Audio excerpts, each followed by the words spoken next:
Good morning and welcome to another at-home episode with Smashy Business. I'm Lubna Hamdan And I'm Farah Bashir joining Lubna in this COVID in the 2020, at-home studio, yeah. yes, COVID 2020 vibes, which I love for now. Which we were just talking about that. It feels so refreshing to be not back in the pandemic. That's very politically incorrect to say. But no, it's so refreshing to, after the hustle and bustle during Ramadan, before Ramadan, after the pandemic, everything kind of went, full throttle. So yeah, despite all the damage and the very sad damages that happened to, the house of our one of our producers, Ali, got damaged as well. So sorry, Ali, but it's giving COVID vibes, and we're chilling. Two introverts are happy right now that we're working from home because of the weather. 100%. I mean, it is great. It's great. Not so great for people whose cars have been damaged by the rain, but that's the first story we're going to talk about today. A Dubai lawyer has offered his advice on what you can do if your car has been damaged by the rain, what to do with your insurance. And then the Google employees who staged a sit down at Google's offices have been arrested and then subsequently fired by Google. That's pretty awful publicity for Google lately. First with the $1 million consultancy deal with the Israeli military, and now this, it's not a good look for them. And then next, three Gulf markets have tumbled. They're not doing very well, obviously due to the geopolitical situation, but also hopes of interest rate cuts have dwindled. However, Egypt's 70 plus index is up 5 days in a row. That's big for Egypt. Companies moving their HQ to Saudi may now have to pay zakat or tax in Islamic law. So that's interesting. And then Starbucks is in the headlines again, this time with its Kuwaiti franchisee Alshaya. They've donated $3 million to Gaza in hopes of repairing their image, but people are not buying it. And then Dubai's $10 million home sales have surpassed those of New York and London. That's huge. That's huge and very exciting for Dubai. But back to the weather updates. We're gonna give you guys, there's a lot has been going on. By the way, Farah, has your house been damaged in any way? Any car damage? Anything going on? I mean, thank God I live in an apartment, so no damage has been done. I mean, my balcony was flooded, but Mhm. so far there was not really much damage. We almost have had our car, or actually my car specifically damaged. So thank God, my dad was the one driving it, which just like because he Oh was my sleeping. gosh. Yeah, literally because like no, it was the water You was just so threw your dad under the bus, Farah. I mean, Thank God it Baba, was him, I not mean me. he is Thank God it was him, not me. he is gonna be like, he's gonna, if he was here, he would give me the look like, seriously, Farah, I was driving your car because you couldn't drive your car because I wanted to go somewhere. He's like, Farah, no. I'm like, I want to go with my car. He's like, Farah, again, no, because it was like, really flooded. So he just couldn't see the curb because of the water. And I think I'm just like glad that he was driving the car. I haven't told him that, just so he cannot be like, I told you so. I hate the word I told you so. Yeah, yeah, yeah. Same, same. Especially when we know that they're right, right? Yes, 100%. Yeah, I hate it when my dad does that as well. Anyways, so Emirates have lifted the check-in suspension for Dubai departures. Passengers departing Dubai can now check in for their flights. However, so yesterday the airport was suspending all flights. Emirates and Fly Dubai issued a statement saying everything came to a halt. We saw that video that went viral, crazy scenes from the UAE and the GCC as well, but specifically Dubai airport. That scene of the Fly Dubai airplane on the runway, the flooded runway. It was very kind of apocalyptic. But right now, things are clearing up. Dubai has always been amazing in, making fast moves to ensure everything goes smoothly. So right now, Dubai airports have also issued, check them out on Twitter. We're also going to put it up on Smashy Business. It's already on Love in Dubai as well. All answering all the FAQs, questions for people. They are still urging people to make their way to the airport only if they have a confirmed flight booking, as the airport remains congested. And we're still seeing people as of this morning camping out, sleeping on the floor of Dubai airport. And I said something, I said, Dubai airport looks like London's Heathrow on a Mm. regular day, because that's That is what Heathrow actually true. looks like on a regular day. That is actually true. You know, like, now, funny thing is, I said this on the Love in Dubai show, is that I have had my sister and my cousin victims of the flood, as because my cousin wanted to get back to London. She lives in London, and my sister is cabin crew. She had a turnaround, and Wow. Emirates the cabin crew.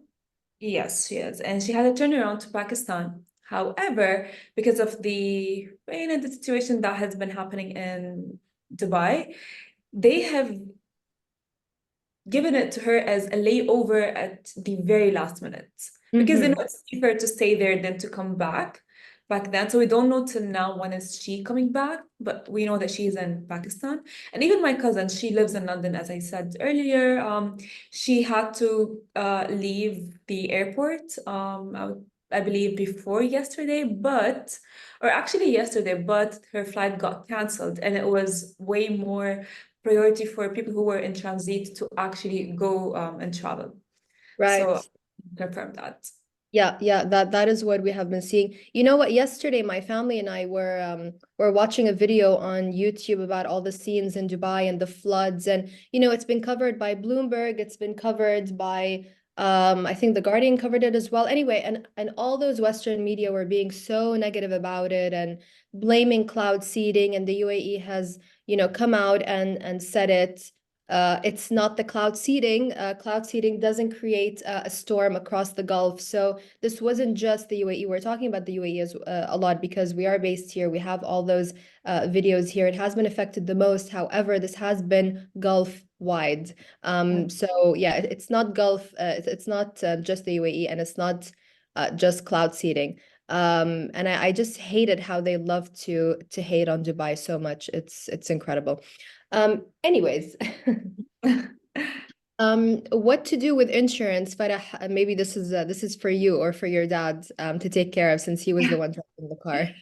Well, of course, we've talked about it as well today morning, is the fact that it is always better to have your insurance done for your car in case of such situations that have been happening. So if, let's say, like, your car got damaged due to the storm and the rain, it is always best to visit the Dubai police or even the Dubai police app, provide details about your damaged vehicle, and as well, attach pictures. If Yeah. there is a fee that you need to pay the fee, get the certificate, and then you should inform your insurance broker, because, like, it is very important at this point, and I feel like at this point, the only, I would say, organization who's benefiting from this storm is, if you've seen the wild range that has been very, I would say, all over social media, Alfred Insurance. Yeah, yeah. Alfred. Well, people were making a joke that they were calling Alfred, and Alfred has suddenly disappeared Yeah. after being in our faces the entire time. Where is he when you need him the most? Well, No, no. yeah. It's interesting though. It's interesting though because this Dubai lawyer Amin, I'm not sure if his last name I'm pronouncing correctly, Rad or Rad, I'm not sure. Anyways, he's a lawyer in the UAE. He's giving residents an advice on how to deal with their car insurance. So basically, you need to check the clauses. You need to check if there is an act of God clause, natural damages clause, and also make sure, even if you don't have it right now in your insurance, it's worth noting to check this in the future if the insurance says that it will cover car damages from flooding, you should check if it will cover it if your car is parked or has driven into the flooding. So I mean that's basically the most important information. So do check that, guys. Also, the UAE has just announced it will be helping families who were affected by damages. There isn't that much info yet. I'm sure we're gonna have more information. We're also looking into how developers are going to help with with damages done to homes, because we've seen a lot of, we mentioned yesterday Azizi. There are some Amar developments as well that have been, damaged. A lot of kind of villas, communities. So yeah, we're gonna have more information about that coming up next. No damage to your home, Farah, you said, yes. Thank God. Whereabouts do you live? Which area do you live in? I live in like Gerhood, and it's like between Gerhood and Creek. And like it's very tricky because like like when you're like next to Creek, it was like flooded. My area is closed, it is shut down. And even like like the roads are empty, but it's just because they're only empty because no one's allowed to actually leave the area, of course. And it's just like kind of like funny. Thank God nothing has happened to my house because I live in an apartment. Yeah, But when it rained, my balcony was like flooded. flooded. Okay, right. Yeah, I mean it's kind of crazy, isn't it? How nothing happened to get Hood, but but when it comes to, downtown and DIFC, and we saw those scenes, there was a viral video going around about Caviar Caspian, DIFC, the fine dining restaurant, slash nightclub. The roof was falling apart. The bartender was kind of trying to get all the alcohol bottles. Oh my God. He saved the alcohol no matter Yeah. what. Tragic scenes. However, apparently LPM was totally fine yesterday. A friend of mine went there and it was, yeah, totally fine. So, Then what about you? Did anything happen to your house?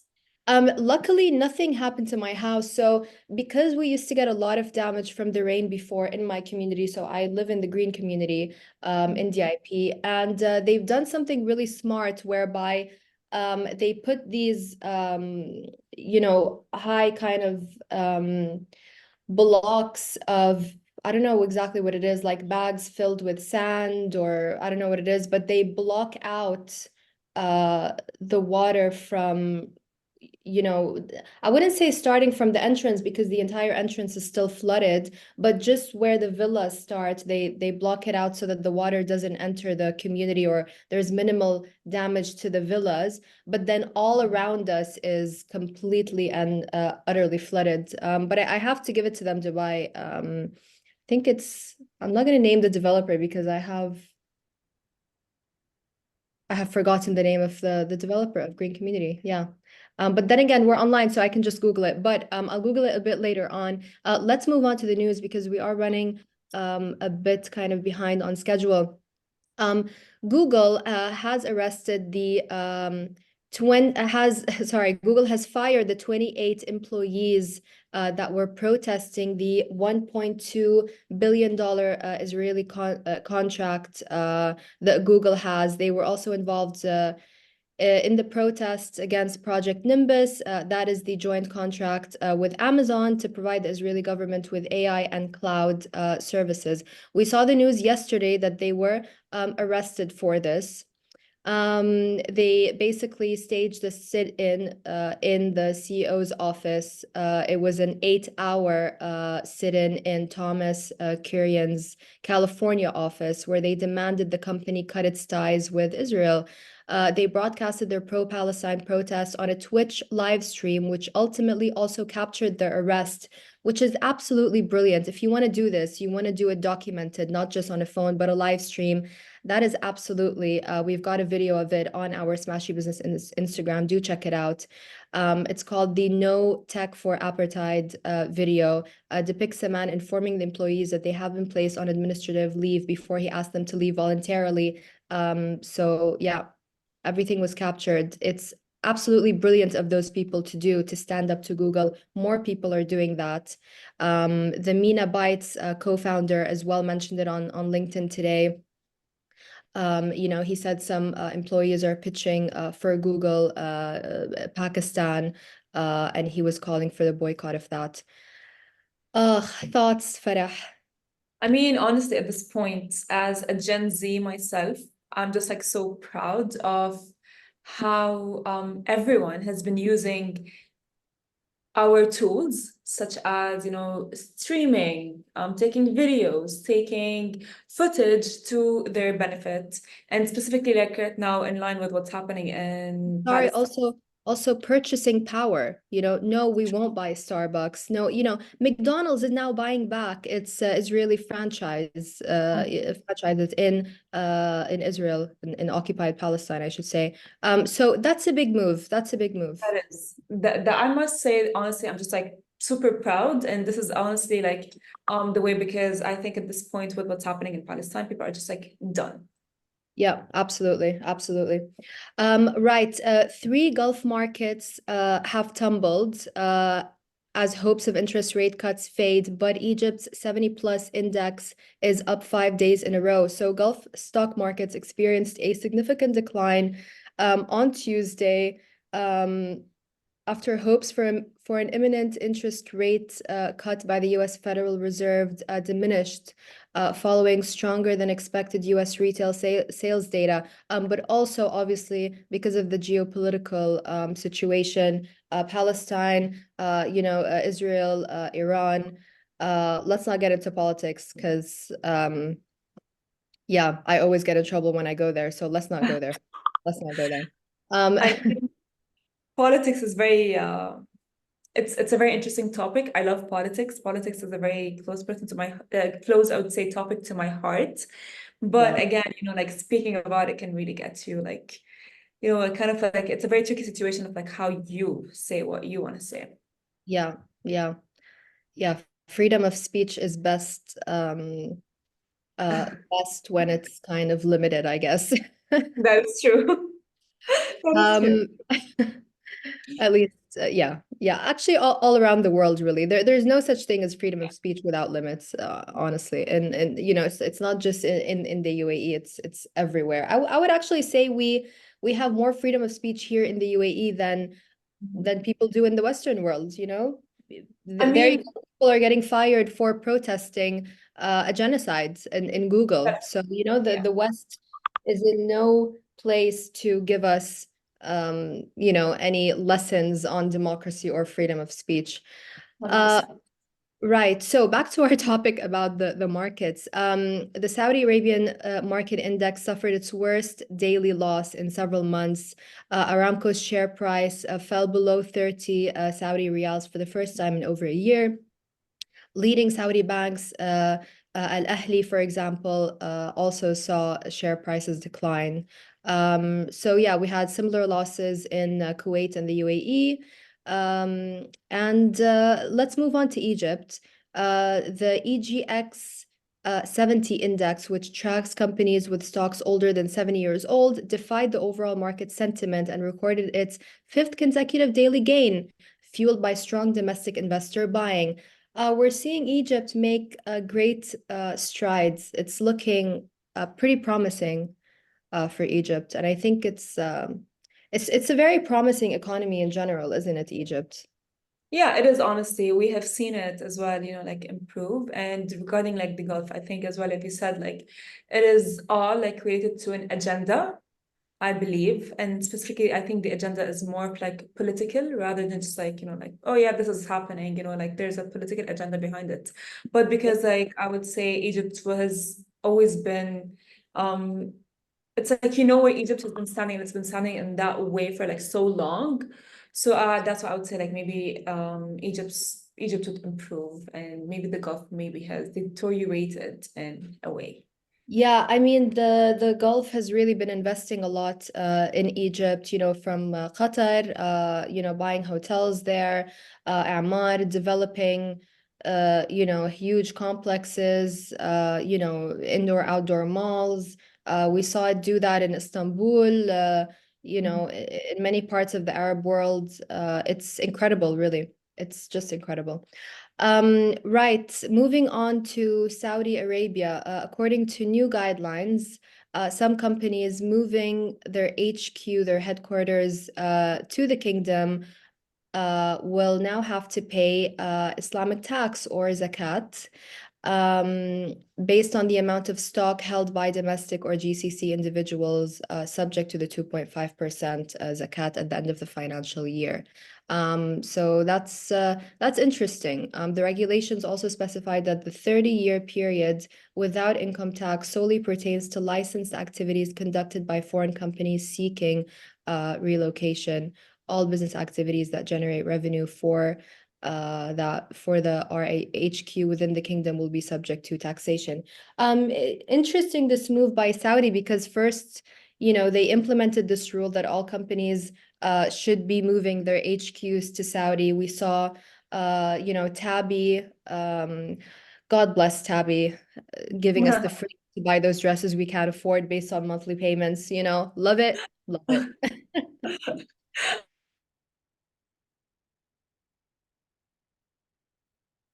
Agree with you. We have the founder Hussam on Smash, and we need to, I don't know, we need to just praise him for coming up with that brilliant idea. Yeah, possibly. I don't know. I always think like how do these people come up with these ideas? Like even the lovely guy behind Brands for Less, Mhm. you know, thinking about us women. You know what I mean? Loving it. It's honestly amazing. It's amazing and just like very convenient, just allowing everyone to, get what you want, Yeah, no matter what your salary is, whether absolutely. you can afford it or not. Go Absolutely. ahead, get it. Yeah. And are they taking advantage of our shopping addictions? Perhaps. But do we love No, it? Yes, we do. So, yes. 100%. I mean, it's doing us well, so. Exactly, exactly. Not so well for my bank account, but it's fine. So yeah, that's the news for Saudi. I think this was just inevitable in terms of taxation. Um, so yeah, that was the next move of the next move that made sense for them. Moving on to Starbucks and its Kuwaiti franchisee Alshaya. So they've come under fire again. Alshaya Group obviously has been the long time Middle Eastern franchisee for Starbucks. It has expressed deep sadness, you know, for the genocide in Gaza. It has, together with Starbucks, donated $3 million in hopes to, they haven't said that, but it seems to be in hopes of repairing their image, stopping the boycotts, because the boycotts have led to a lot of losses for Starbucks. They admitted that. But people are not buying it. Simply not buying it. Would you buy this? I mean, I'm not even gonna go through what they said because there's nothing that comes, you know, there's nothing that really sticks out in the statement for me. Ashai Group, by the way, also has H&M, Mother Care, American Eagle, Bath and Body Works, Outfitters, American Eagle Outfitters, sorry, and a lot of other, you know, it's one of the biggest groups here in the Gulf. Yeah, Lubna, like I think honestly at this point, Starbucks is just like trying to do some damage control because they've taken the situation, the boycott, so lightly. They haven't really expected that it would actually reach to that point. And they ignored it for, I would say, like a couple of months, but then as their sales revenue and a lot of things got affected, they're like, oh, okay, now we need to do something about it. So, what, and the thing is, like, like people are very, I would say, woke with what's actually happening. Like, fine, like, even if that's the case, we're still not going to buy Starbucks because, like, they are aware that it is going to get back to the one stores, which is, of course, going to be giving it to Israel. So, Yeah, yeah. I mean, would you buy Starbucks? Would you believe this statement? no, I mean, I learned how to do my own iced coffee, so I don't really need them anymore. Yeah, yeah, Wait, yeah. like a lot of people, but Starbucks have been getting a lot of, I would say, backlash over the past few months regarding a lot of things. Like, fine, like their coffee is coffee that you can make at home and you can even make it in an even better way. So why I will Burnt wait, coffee, isn't it? It's burnt literally, coffee. Yeah. Literally, it's like water, to be honest, at this point. You know what I mean? It's not like that much of like a big deal. I mean, plus like you are drinking coffee. You'd rather drink coffee that does not taste like genocide. So Yeah, exactly. Love that. Love it. yeah. Brilliant, brilliant. Yeah, kudos to Gen Z. Also, they've really stuck to their guns this time with the boycotts, and the boycotts are working. So yeah, this is not a call to action. But take it as you will. So Dubai's $10 million home sales have surpassed those of New York and London as the city attracts overseas demand. That's absolutely brilliant for Dubai. And why not? I mean, I've been to London recently and it's just so morbid. You know, it's depressing, it's morbid, people are not in a great mood. Understandably, given their government is not making it any easier for them. Never been to New York, not that interested really with the state of the United States right now, not so united. Anyways, overseas demand for for high-end.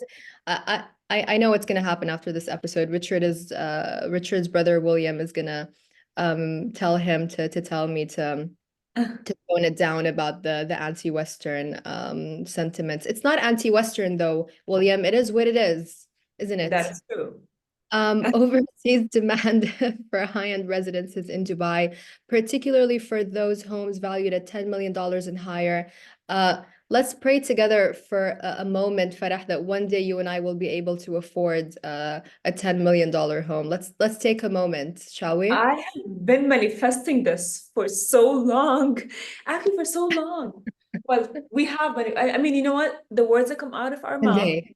are the ones are the things that are gonna manifest in a way. But actually, because like I can confirm, you know, like people go like, oh my God, yeah, I want to move to London, I want to move to New York, I want to move to this and that, blah, blah, blah. But, like, guys, why don't you think of investing in Dubai? Because like looking at the market, Yeah. looking at everything, Dubai is actually blooming. It's And it's safe. It's usually sunny. Best shopping, best malls, best infrastructure, except not for the rain. But hey, we don't usually have rain. We don't usually, it's usually very, very sunny. So yeah, absolutely. We just got a funny message when we were talking about, hopefully one day we'll be able to buy $10 million homes. Just got a message from our producer, Ali. Thank you, Ali. He said one can dream. what did he say? Sorry? One can dream. Oh yeah, one can dream, Can Ali. One dream can, about it. you The can dream dream with it. will turn Well, into a reality, Ali, one yeah, day, hopefully. that is true. That is true. For sure. Um, I can hear that. right. So this, by the way, is according to a report by property consultancy Knight Frank.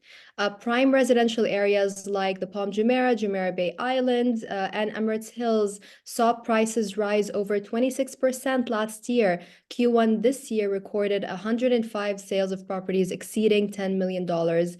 This marked a 19% increase compared to last year, to the same period last year. Transactions on Palm Jumeirah alone constituted slightly over a third of the total sales during the quarter. And yeah, it's mostly the Russians, I suppose. Although now, at least according to Hussein Sajwani from Damak, according to him, the Russians and other reports, of course, as well. But he always has the insider information, doesn't he? The Russians are kind of moving a little bit to Indonesia, and then the Chinese are coming here. So the Russians are buying a lot in Bali, apparently, which why not? But Dubai's prime residential market has grown by 26.3% in the past 12 months, according to the report. Dubai Hills Estate is also one of the fastest growing prime areas for domestic buyers. So going back to the sales of Dubai homes valued at $10 million or more, it nearly doubled to $7.6 billion. That's how it surpassed London and New York. And of course, Dubai's appeal is in its global connectivity, the strategic location, favorable interest rates, and policies promoting long-term residency, like the Golden Visa, etc. Running out of breath here, Farah, so I'm going to give you the floor now. I mean, Your thoughts. I would understand 100% because, like, of course, if you would want to compare Dubai to London and other cities, when you are investing for a house in Dubai, yes, it for sure is more expensive, but as well, for sure, you do get other amenities with it as well, such as, there's safety that is there like 24/7 of the day, whether you like specifically, by the way, for women and even for men and children and so on, no matter. And there's as well, I would say, a lot of like globalization is very prominent in the UAE. Like you can see, like no matter where you're from, no matter what your religion is, you are always respected as if you are a local. You might not be able to be getting the passport, Yeah. but you are respected Mhm. and your rights are reserved. So you are not only getting like a house, which is understandable why it would be that expensive for let's say, like when you invest in Dubai, but you are getting a lot of things that fall underneath the just like buying a house. Sure. That's what I believe in. Yeah, I mean, people do argue that yes, you do get the 10-year golden visa, but what about citizenship? And I think a lot of people, do opt for other places, other countries to get that. But you know what? We I remember I had done a piece with Habib al-Mullah years ago for Arabian Business, and he said, one day the UAE may look at offering some sort of green cards. If not citizenship, it would be a green card. Sure. Um, 100%. so I don't know. I mean, let's see. At the same time, you may not get the citizenship.